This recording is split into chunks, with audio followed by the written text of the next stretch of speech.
Fred.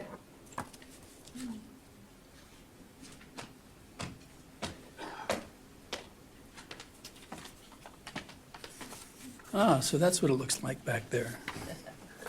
Good morning. My name is Fred Clark.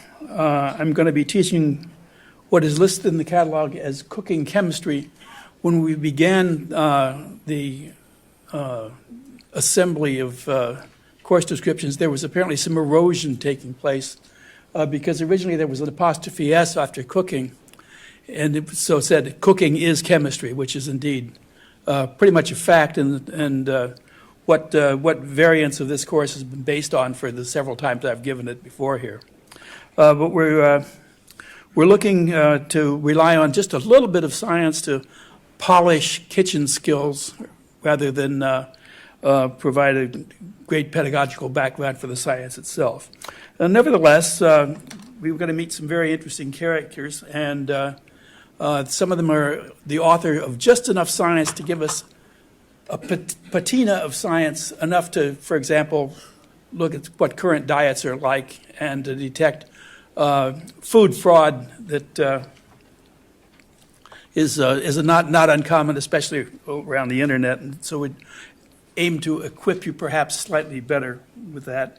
You'll also become acquainted with Cleopatra, and you'll be able to dazzle your friends by estimating how many molecules of her bathwater you consumed in your morning coffee. I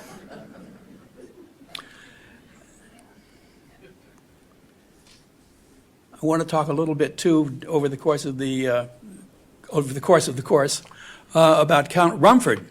Count Rumford is today obscure, but really quite an interesting fellow. He was born in the middle 1700s, and when the Revolutionary War came along, he picked the wrong side and discovered that he had to leave the U.S. Rather precipitously, and he became a soldier of fortune throughout Europe. And the reason we're interested in him is he did two important things. He founded thermodynamics, which was not bad, and then he asked a key question: why is it that everything we seem to eat is boiled? So you can see that his allegiance to Great Britain was well founded.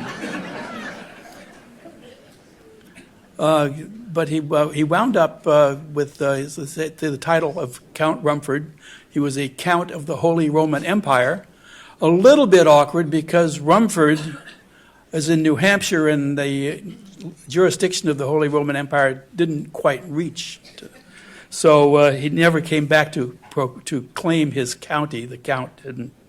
But in any event, we do have him to thank for the intellectual development of cooking as well as thermodynamics. We're going to have a piece of lecture on the soporific topic of heat transfer, but we're going to deconstruct how to cook a steak. And it may surprise you to learn that it makes a difference. And there's a lot of wrong ways to do it. We'll also try to acquaint ourselves with other methods of applying energy to food. For example, what am I going to say? I'm getting my tongue tied. Sous vide method, which is acquired a good deal of attention lately.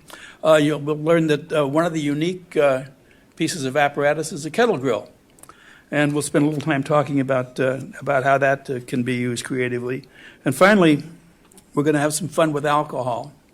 Not customary fun with alcohol, I'm afraid, but how to make it, how to separate it, and how to use it in cooking.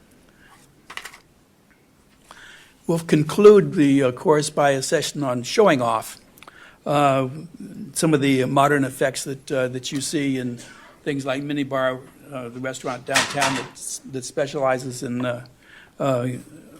scientific cooking.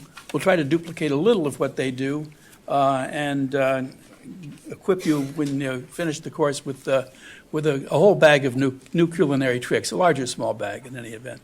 So that I look for you to come see me at Wednesdays at 2 o'clock. And we have 4 lectures. They begin in early March. Thank you.